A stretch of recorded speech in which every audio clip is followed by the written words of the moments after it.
사람들은 기분이 아주 좋으면 이 흥얼흥얼대면서 콧노래를 부릅니다. 노래가 절로 나오는 것이죠. 자기가 원하던 일이, 그리고 소망하던 일들이, 간절히 갈망하던 일들이 이루어지면 노래를 부릅니다. 또 소리를 지릅니다. 자기가 좋아하는 여인과 데이트 신청을 했는데 여인에게 데이트 신청에 오케이 답을 들었어요.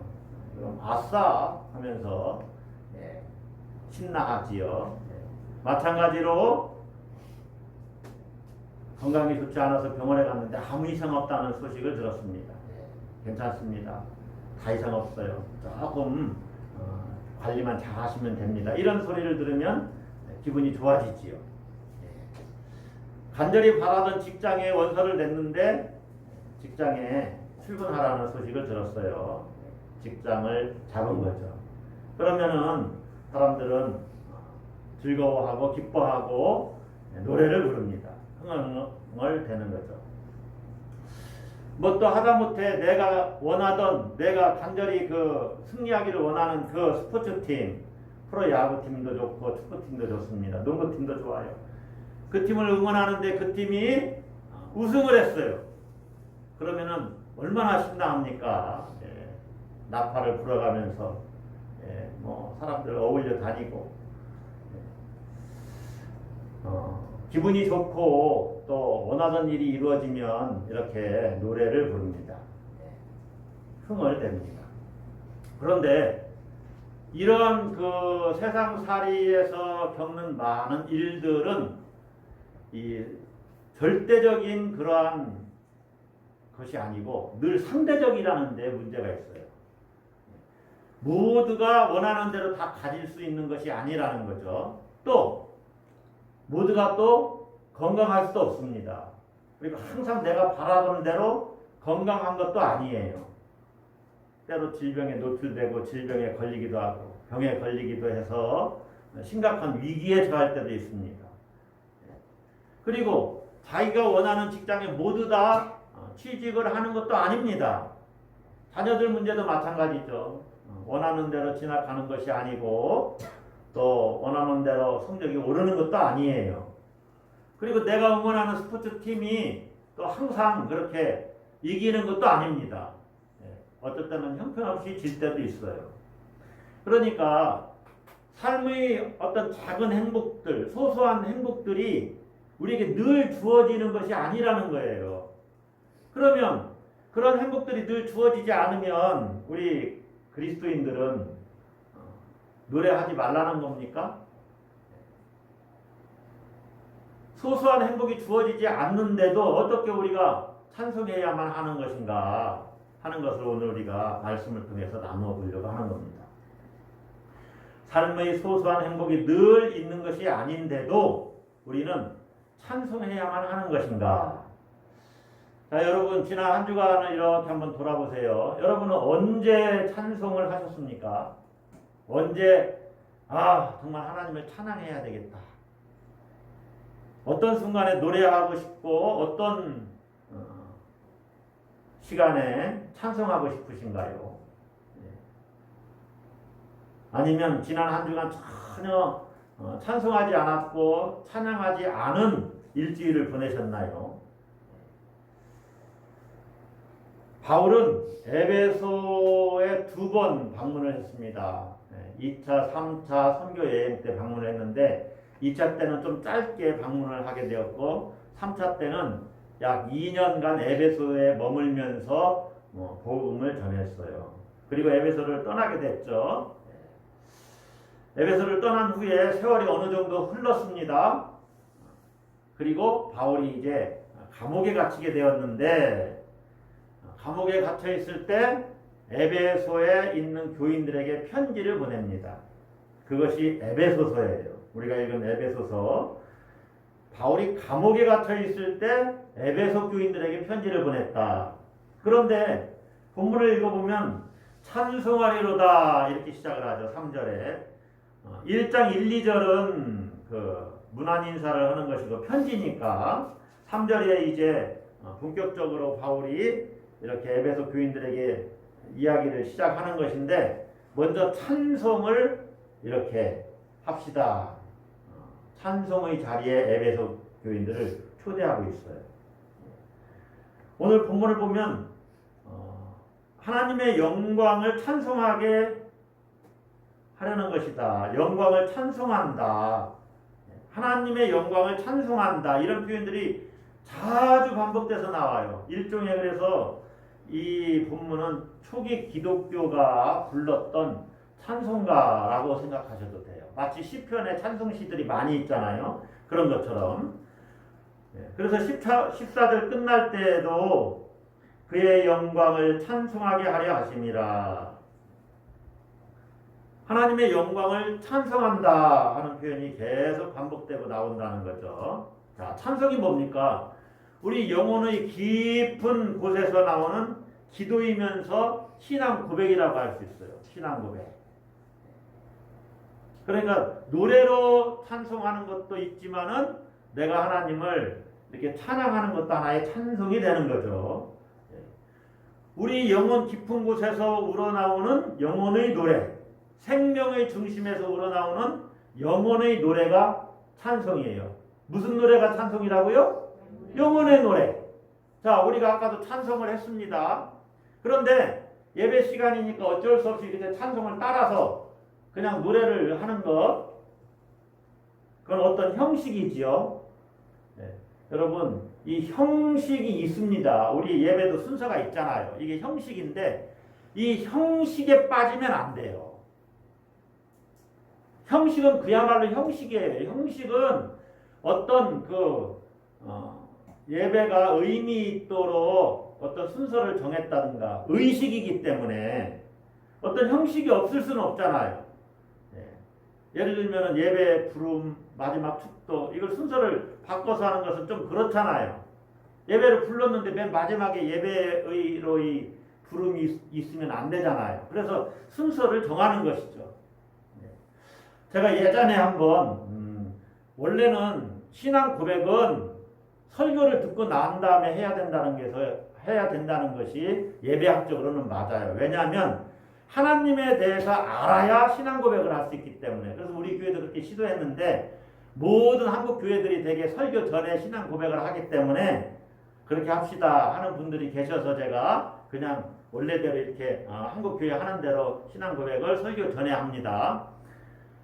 형식은 그야말로 형식이에요. 형식이 내용은 아닙니다. 그런데 많은 경우에 예배와 찬송이 형식으로 떨어질 수가 있어요. 또 한 가지는 감정에 치우칠 수 있어요.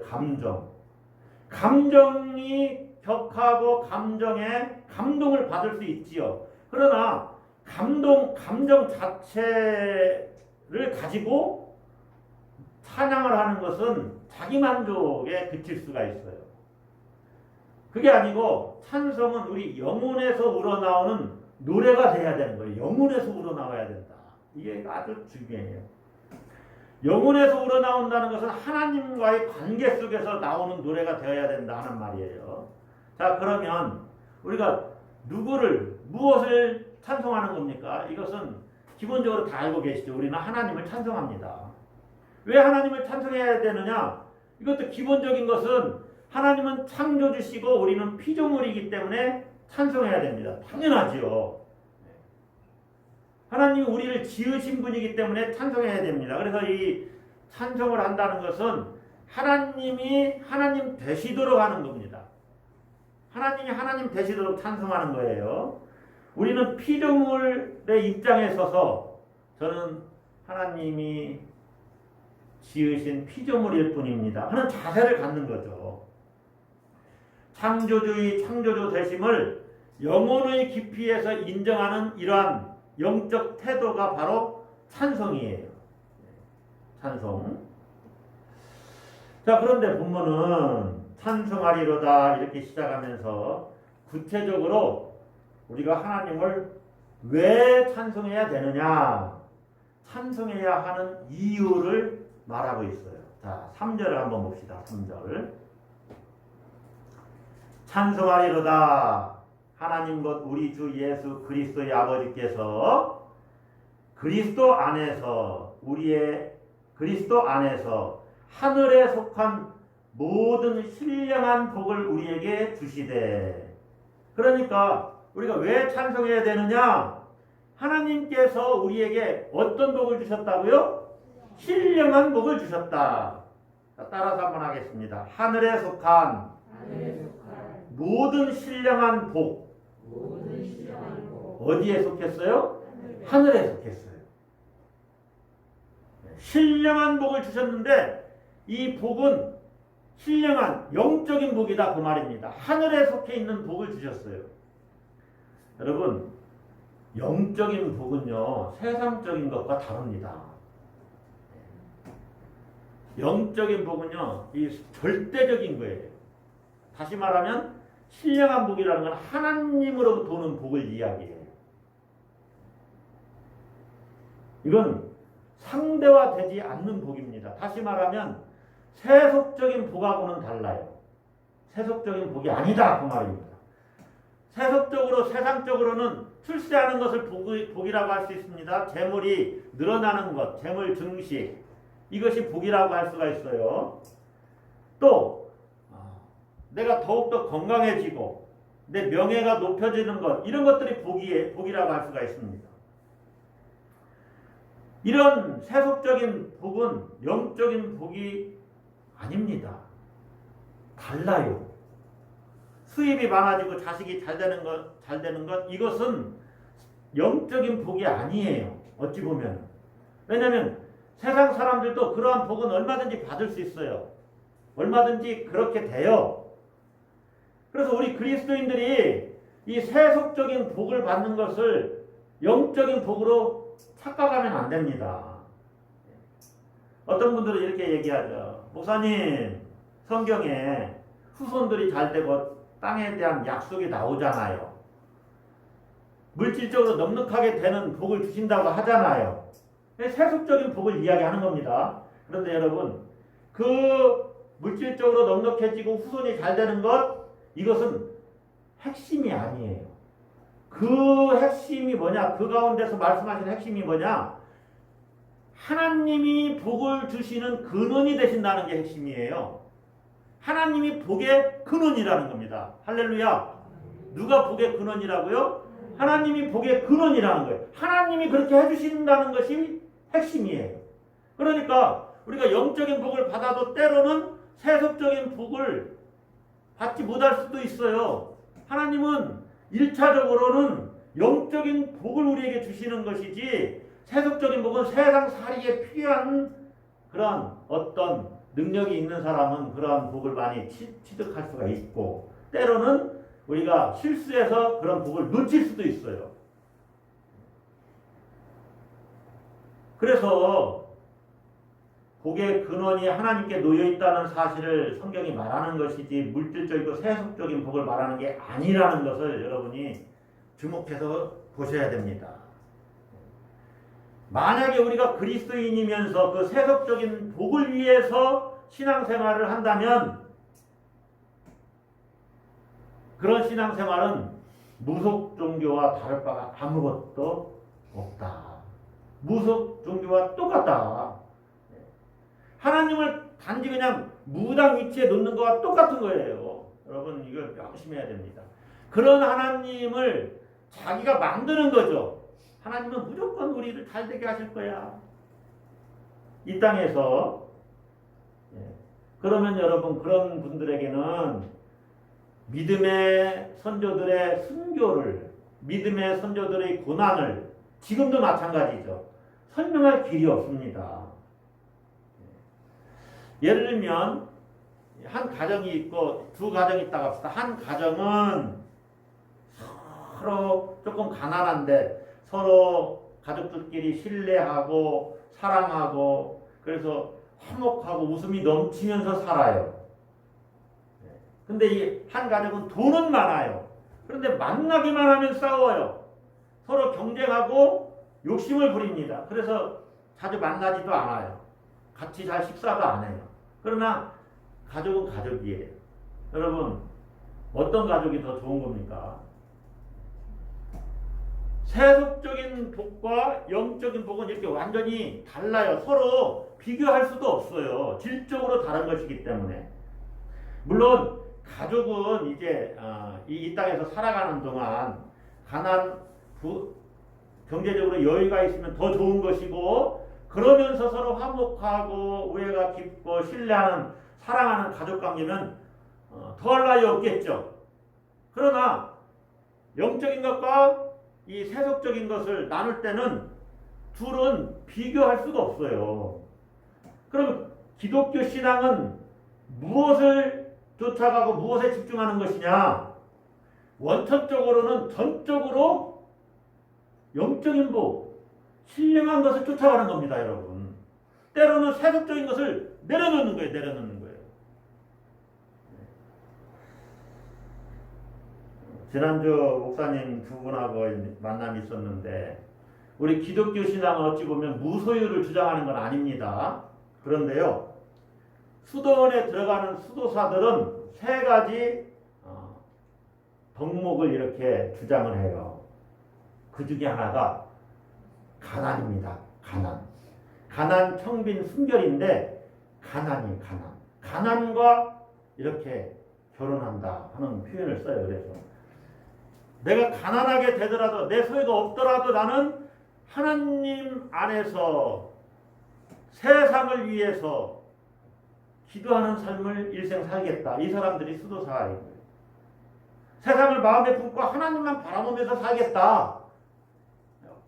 좋은 음식 먹지 않아도 괜찮다. 그러니까 단순하게 똑같은 하루에 만약에 예를 들어서 12시, 3시, 6시, 그 다음에 아침에 9시 기도하고 낮 시간에는 노동하고 또 저녁 때 기도하고, 이런 사람들은 내가 그냥 10년이고 20년이고 그렇게 살겠다. 수도사로서 그렇게 살겠다. 그중에 무슨 세상적인 욕심이 있어요. 그러니까 여러분들이 신앙생활 할 때 이 세상적인 것도 내가 많이 가졌으면 좋겠다. 하나님이 허락하시고 내가 열심히 일해서 많이 얻고 벌면 그건 나쁜 건 아니죠. 그러나 그것 자체가 신앙생활이다. 그것을 구하는 것만이 신앙생활이다. 이거는 지금 잘못 가고 있는 거예요, 방향을.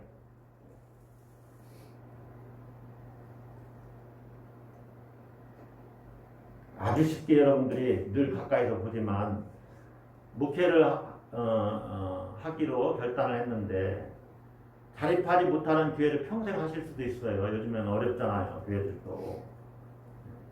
그래서 이중 직업을 가져야만 돼요. 그런데 목회 소명을 받았어요. 그 길을 가고 싶어요. 그러면 가난하게 살 것을 작정을 해야 돼요. 여러분, 그야말로 한국교회에서 화려한 집, 좋은 집에서, 화려한 집에서 좋은 차를 타고, 그러면서 목회하시는 목사님들이 얼마나 되겠어요? 많지 않아요. 그야말로 손꼽아요. 그러니까 내가 주님만 바라보며 살겠다라고 작정하면 이 세속적인 복은 하나님이 주시면, 허락하시면 받고, 그렇지 않을지라도 나는 이 길을 가리라. 이게 그리스도인의 삶의 자세다, 그 말입니다. 신령한 복을 추구하는 사람들, 이게 우리 그리스도인이에요. 그럼 이 신령한 복이 뭐냐? 신령한 복은 하나님 우리에게 주셨는데 모든 복을 주셨다고 그랬죠?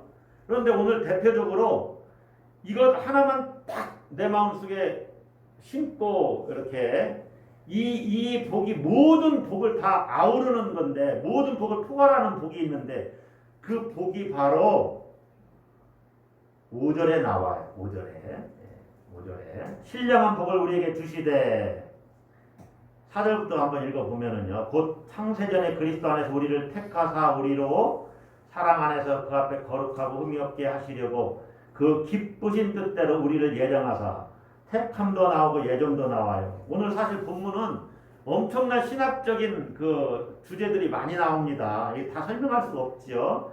자, 어쨌든 신령한 복을 우리에게 주시되 5절 보니까 그 기쁘신 뜻대로 우리를 예정하사 예수 그리스도로 말미암아 자기의 무엇이 되게 하셨으니 아들들이 되게 하셨다.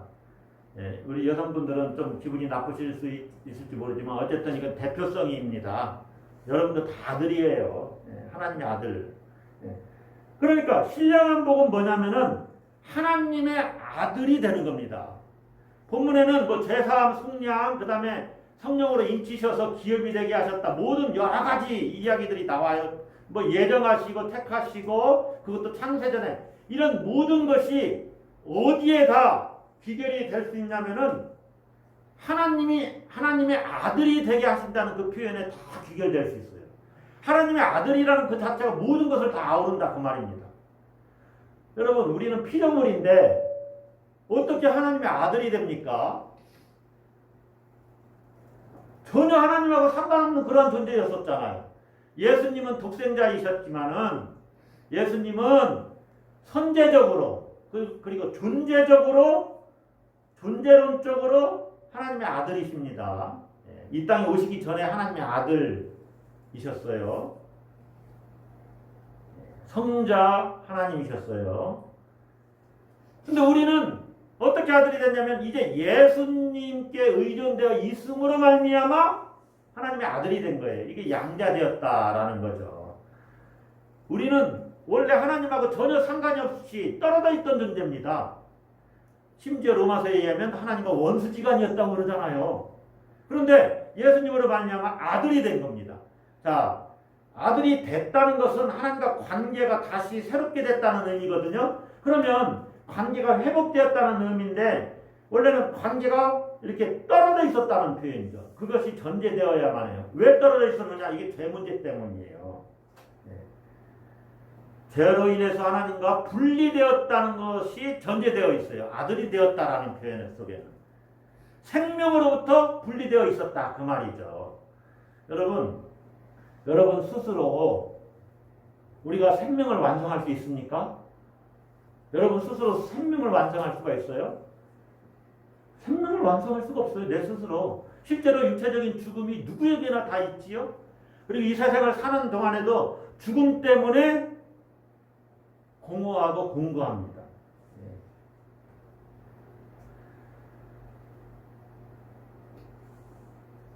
누구나 이 죽음의 공포에 사로잡혀서 많은 시름시름 앓는 사람들도 있어요. 죽음의 공포에서 벗어날 수가 없어요. 우리는 믿음으로 그걸 벗어나지만은 많은 사람들이 언젠가 자기에게 닥칠 죽음, 그래서 죽음 얘기하지 말라고 그러잖아요. 스스로 우리가 생명을 완성할 수가 없어요. 그런데 그렇게 생명 대신 하나님께로부터 분리되었던 우리가 하나님과 이렇게 관계가 회복됨으로 말미암아 하나님의 생명을 공급받게 되었다는 거예요. 그래서 하나님의 아들이 되었다는 것은 이 죄 문제가 해결되었고 생명을 공급받았다. 생명을 얻었다는 뜻입니다. 그것을 7절에서는 이렇게 설명을 해요. 7절 보세요. 우리는 그리스도 안에서 그의 은혜의 풍성함을 따라 그의 피로 말미암아 속량 곧 죄사함을 받았느니라. 속량은 값 주고 샀다 그 말인데 그것이 죄값을 치른 거지요. 그래서 하나님 우리를 아들로 이렇게 삼으신 것인데 본문에 보면 무엇으로 말미암아 속량 곧 죄사함을 받았다고 그래요? 그의 피로. 그의 피는 누구의 피예요? 예수님의 피죠. 그래서 다시 말하면 예수님의 피, 이것은 십자가로 말미암아 그 얘기예요. 여러분 오늘 본문을 잘 읽어보시면 계속해서 반복되는 단어가 나오는데 그리스도 안에서, 또 한 가지는 그리스도로 말미암아라는 단어입니다. 4절 5절 같이 읽었는데 창세전에 그리스도 안에서 우리를 택했다. 또 그리스도로 말미암아 자기 아들들이 되게 하셨다. 5절에. 또 7절에 보니까 그리스도 안에서 그의 은혜의 풍성함을 따라 그의 피로 말미암아 그리스도의 피로 말미암아 제사함을 받았다. 또 9절에 보면 그리스도 안에서 예정하신 것이다. 또 10절에 그리스도 안에서 통일되게 하려 하십니다. 또 그리스도 안에서 기업이 되었다. 11절에. 또 12절에는 그리스도 안에서 영광의 찬송이 되게 하신다. 13절에 그 안에서 그리스도 안에서 그 안에서 또한 믿어. 그리스도 안에서 믿어. 그리스도가 핵심입니다. 그리스도를 통하여 이게 이제 그리스도로 말미암아 그 말이죠. 그리스도를 통하여 우리를 하나님의 자녀 삼으시기를 미리 하나님께서 정하셨고 그것이 하나님이 기뻐하시고 뜻하신 뜻이다. 누구로 말미암아? 그리스도로 말미암아. 여러분 유대인들도요 하나님의 자녀라고 자기들은 우리는 하나님의 자녀입니다 이렇게 인정을 합니다. 자기들도 원칙적으로 우리도 하나님의 자녀라고 생각하잖아요. 우리 그리스도인들도. 근데 유대인들도 자기들도 하나님의 자녀래요. 하나님의 자녀라고 인정하는 것은 그런 면에서는 똑같아요. 그런데 우리는 하나님의 자녀로 어떻게 인정받는다고 생각을 하냐면 그리스도를 통해서 우리가 하나님의 자녀가 된다. 그리스도 안에서 하나님의 자녀가 된다. 그리스도가 결정적으로 중요합니다. 근데 유대교는 그런 게 아니에요. 그냥 예수님은 선지자 중에 한 사람으로 이렇게 여깁니다. 초기 기독교인들이 그래서 유대교에 머무를 수가 없었어요. 아니다. 그리스도를 통해서 되는 것이다. 유대교인들도 기독교를 배척할 수밖에 없었어요. 무슨 소리냐? 그게 아니다. 자, 유대인들이 자기들이 하나님의 자녀가 되는 근거를 두 가지 내세우는데 그것은 혈통적으로 우리는 아브라함의 후손이기 때문에 하나님의 자녀다 하는 혈통을 강조합니다. 그런데 보세요. 영접하는 자 곧 그 이름을 믿는 자들에게는 하나님의 자녀가 되는 권세를 주셨는데 그것이 혈통으로 된다고 그래요? 되지 않는다고 그래요? 여러분이 한번 찾아봅시다. 요한복음 1장으로 가셔야 돼요. 요한복음 1장 성경을 한번 찾아봅시다. 이게 중요한 것입니다. 13절 보세요. 이는 혈통으로나 육종으로나 사람의 뜻으로 나지 아니하고 혈통을 따라서 하나님의 자녀가 되는 것이 아니다. 믿습니까? 목사 자녀라고 해서 하나님의 자녀가 되는 것이 아니다. 영접하고 예수 그리스도를 믿음으로 자녀가 되는 것이다. 할렐루야. 그거예요. 유대인들 아브라함의 혈통이라고 해서 아브라함의 후손이라고 해서 하나님의 자녀가 되는 것이 아니다. 자, 유대교인들은 두 번째로는 왜 자기들이 하나님의 자녀라고 생각을 했냐면은 그들에게는 예루살렘 성전과 율법이 있다는 것입니다. 성전과 율법이 있으므로 우리는 하나님의 자녀다 이렇게 여기는 거예요.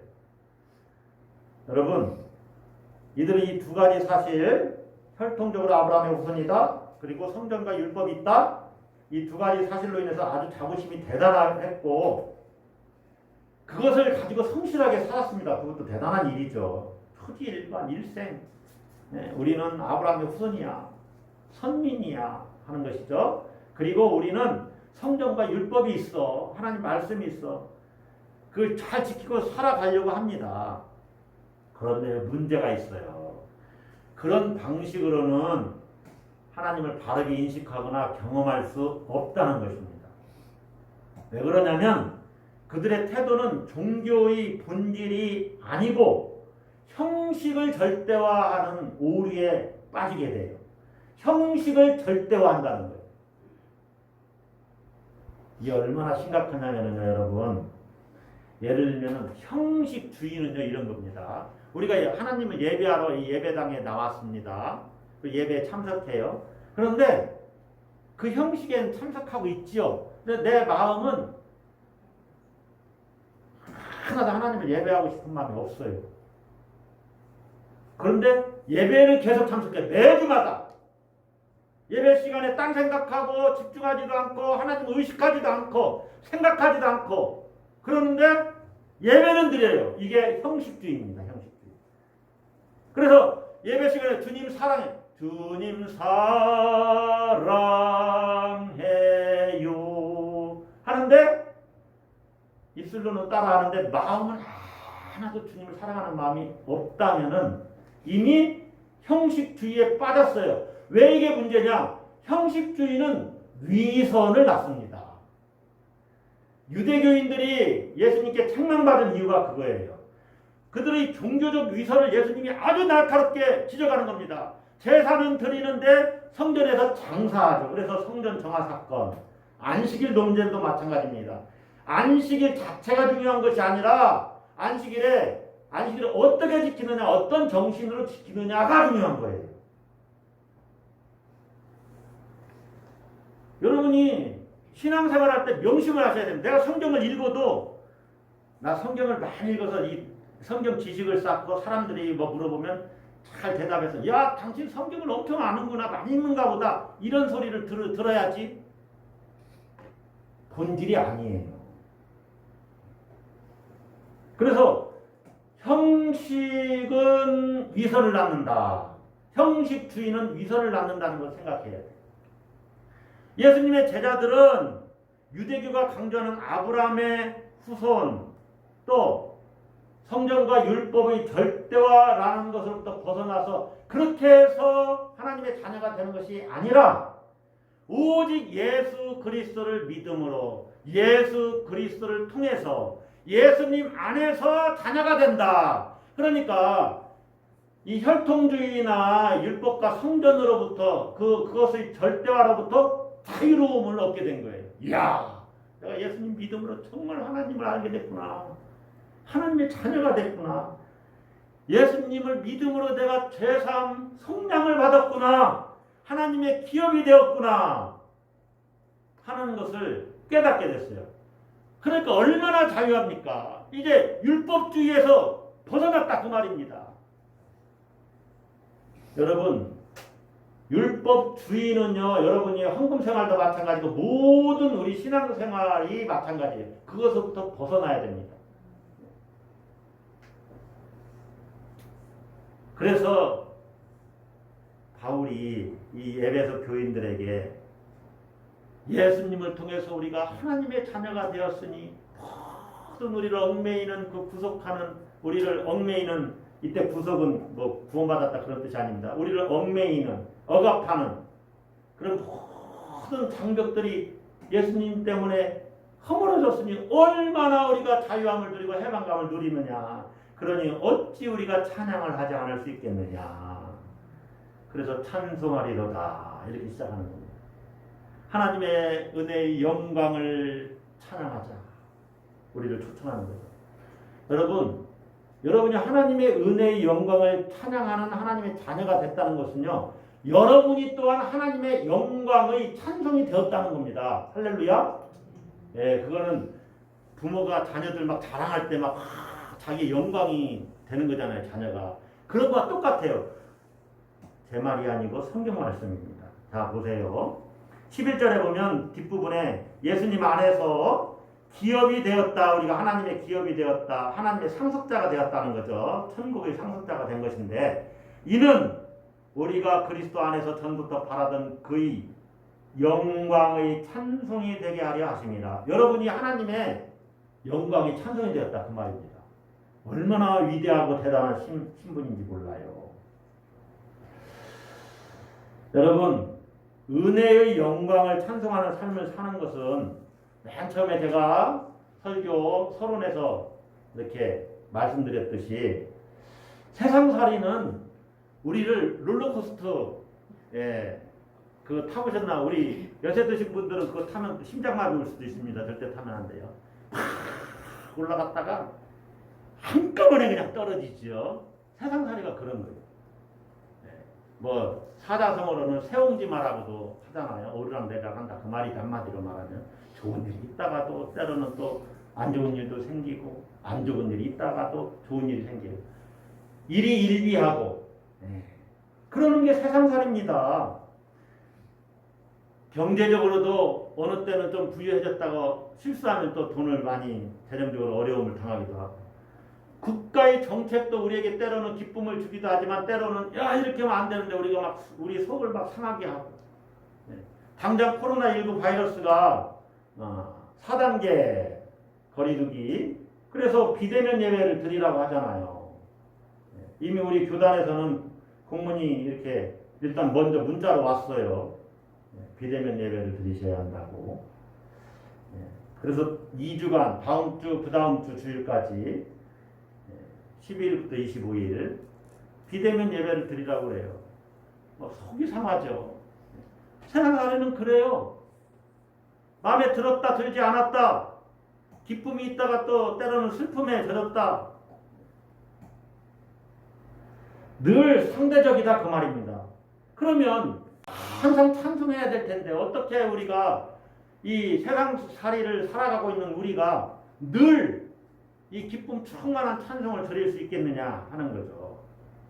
세상살이는 끊임없이 잡념과 쓸데없는 생각을 우리에게 이렇게 주잖아요. 하나님께 집중하도록 하지 못하는 일들이 너무 많이 일어나는데 이럴 때 어떻게 우리 삶에서 하나님의 영광을 찬송할 수 있겠느냐. 그것은 이미 성경이 이야기하고 지금까지 설계한 내용을 다시 한번 여러분이 기억하심으로 가능합니다. 무슨 얘기냐? 예수 그리스도 안에서 내가 하나님의 자녀가 되었다는 그 사실이 나의 일상에서 절대적인 기쁨의 유일한 토대가 되도록 하는 겁니다. 예수님 때문에 내가 하나님의 자녀가 되었다는 것이 내 기쁨의 절대적인 토대가 되게 하는 거예요. 그 사실에 끊임없이 창념하는 거예요. 이런 것은 그럴 수도 있지. 여러분이 가끔 방송이나 뭐 인터넷 같은 거 자주 접하면은 혹시 아실지 모르겠지만 혹시 배우 고화성 일을 아십니까? 괴물이라는 영화도 나왔고 유관순이라는 영화도 이렇게 주인공으로 나왔었는데 영화를 잘 안 보시면 잘 모르죠. 얘기 안 하고 그냥 갈까 보다. 네, 고화성이라고 아주 유명한 배우가 있어요. 지금 한 30살 정도 됐는데 저하고 오촌지간이에요. 근데 그 어머니가 제 사촌이겠죠. 그러니까 제 고모의 딸인데 암을 앓다가 지난 주간에 죽었어요. 암을 앓다가. 그래서 그 뉴스 인터넷 같은 데 보면은 고화성 치면 어머니가 소천하셨다 이게 뉴스에도 나와요.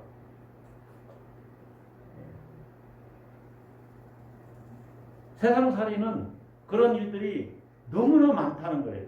저보다 한참 동생이 있지요. 그런데 어떻게 우리가 늘 기쁨을 가지고 하나님을 찬양하는 삶을 살 수 있을까? 슬픔이 있는 상황 속에서도 예수님 안에서 하나님의 자녀가 되었다는 그 사실이 나의 절대적인 기쁨의 토대가 되도록 하는 거예요. 그 일에 찬양하는 거예요. 그 일에 집중하는 거예요. 자, 이거를 이렇게 한번 설명을 해보겠습니다. 자, 어떤 사람이 바다 낚시를 좋아해요. 그래서 경제적으로 좀 여유가 있어서 보드를 하나 샀어요. 실제로 여기 진흥공업사 그 사장님 아들 중에 낚시를 너무 좋아해서 그 보드를 사가지고 태안까지 휴일날 간대요. 그래서 거기다 선착장에서 이제 보드를 차 뒤에다 이렇게 트레일러처럼 끌고 가서 거기서 내리는 거예요. 혼자. 그리고 낚시를 하고 돌아와요. 근데 혼자 그 보드 내리고 또 올리고 하는 것이 엄청나게 힘들다고 그러더라고요. 그래서 결국에 이제 다 접었는데 한참 동안 그렇게 낚시를 했어요. 만약에 그런 보드를 이렇게 사고 모터보드를 사서 낚시를 바다로 나갔어요. 여러분이 그랬다고 합시다. 시간 될 때마다 바다에 나가서 보드 띄워가지고 낚시를 하고 또 때로는 이렇게 잡아온 그 가족들에게 오늘 이렇게 큰 거 잡았다고 못 잡아오는 날은 오다가 수산시장 들러서 이렇게 사와서 이거는 잡았다고 거짓말도 뻥도 좀 치고 그러면서 이제 낚시질을 하러 다니고 그러는데 한 번은 고기가 너무 잘 잡히지 않는 거예요. 그래서 조금 먼 바다로 나가야죠. 나갔는데 그만 모터가 고장이 났네요. 그런데 설상가상 작은 풍랑이 일어서 자꾸 보트가 아니라 보트죠. 보트를 자꾸 육지에서 더 바닷가 쪽으로 밀어내는 거예요. 계속해서 밀어내는 거예요. 그렇게 해서 표류하기 시작했는데 하루가 지나고 이틀이 지났네요. 3일이 지났어요. 이제 준비한 물도 음식도 다 떨어졌어요. 기운도 바닥이 났어요. 그러면 여러분 그 순간에 무슨 생각을 할까요, 여러분들은? 언제 구조선이 와서 나를 구조해 주나? 망망대해 속에서 그 생각만 할 거 아닙니까? 취업 걱정을 하던 그런 생각 싹 사라지고 자식의 결혼 준비나 예를 들어서 건강검진 받았는데 결과가 어떻게 나올까 그런 생각할 여력이 없을 거예요. 배가 어디 지나가나만 계속 바다만 주시하고 누가 나를 구조해 줄까만 바라볼 겁니다. 그렇지 않겠습니까? 그런데 마침내 경찰 순양함인가 뭐예요. 구조대가 자기를 찾아온 겁니다. 여러분 딱 자기를 발견하고 딱 자기 오는 순간 어떻게 했어요?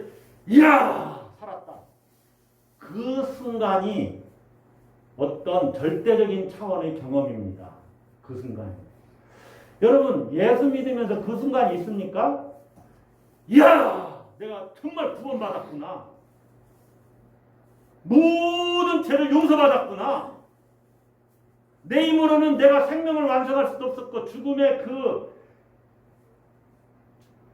강을 내가 건널 수가 없었는데 야 예수님이 천국을 예비하셨구나. 내가 정말로 천국 백성이 되었네.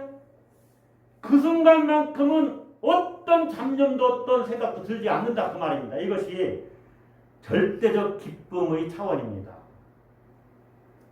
영광을 찬송합니다 하는 그 순간이. 여러분 일상에 매몰되면 내가 온전히 하나님을 찬양하지 못해요. 그런데 여러분이 예전에 야 예수 믿고 내가 하나님 자녀가 됐다 정말 이거는 죽음을 초월한다. 그것을 계속 인식하고 거기에 집중하면 어떤 일이 생겨도 찬양을 할 수가 있는 겁니다. 할렐루야. 그 절대적인 차원의 경험 이 사실은요 정말로 한번 경험해 본 사람은 그걸 놓칠 수가 없어요. 그래서 예수님을 통해서 내가 하나님의 자녀가 되었다는 그 사실이 절대적인 것이구나 라고 받아들여요. 예수 그리스도 안에서 그리스도의 피로 말미암아 내가 속량 곧 제사함을 받았구나. 이것이 절대적인 사실이고 변함없는 사실이라는 것을 받아들여요. 그것이 내 영원한 운명을 결정한 신령한 복이 되는구나. 그걸 받아들여요.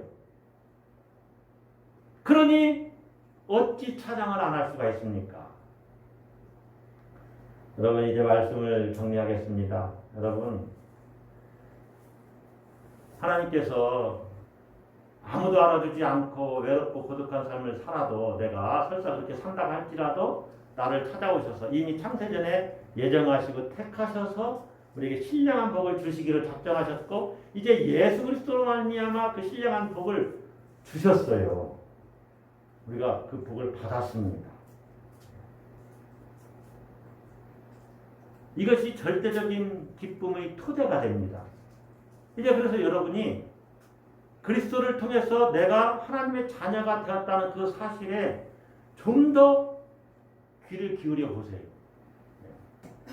자기 아들을 아끼지 아니하시고 우리 모든 사람을 위하여 내주신 이가 이미 아들을 내주셨어요. 그런데 그 하나님께서 어찌 그 아들과 함께 모든 것을 우리에게 주시지 아니하시겠느냐. 내가 이 말씀을 믿는다면 어찌 찬양을 안 할 수가 있겠습니까? 바다 한가운데서 구조대를 만난 사람처럼 가만히 좀 있어, 가만히 좀 있어 라고 옆에서 자꾸 조용히 하라고 얘기해도 자꾸 이야기하고 싶은 거죠. 야, 정말 죽는 줄 알았어, 죽는 줄 알았어. 며칠 동안 물도 못 먹고 음식도 없고 조금만 더 갔으면 나 아마 죽었을 거야. 그런데 구조대가 오는 순간 정말로 빛이 내 안으로 쫙 들어오는 것 같았어. 찬송하고 싶어서 못 견딜 거예요. 하나님이 이러한 은총을 여러분에게 더 충만히 부어주시기를 축복합니다. 하나님의 자녀됨의 그 기쁨으로 인해서 여러분 안에 감사와 찬송이 더욱 넘쳐 나시기를 주 이름으로 축복합니다. 기도합시다.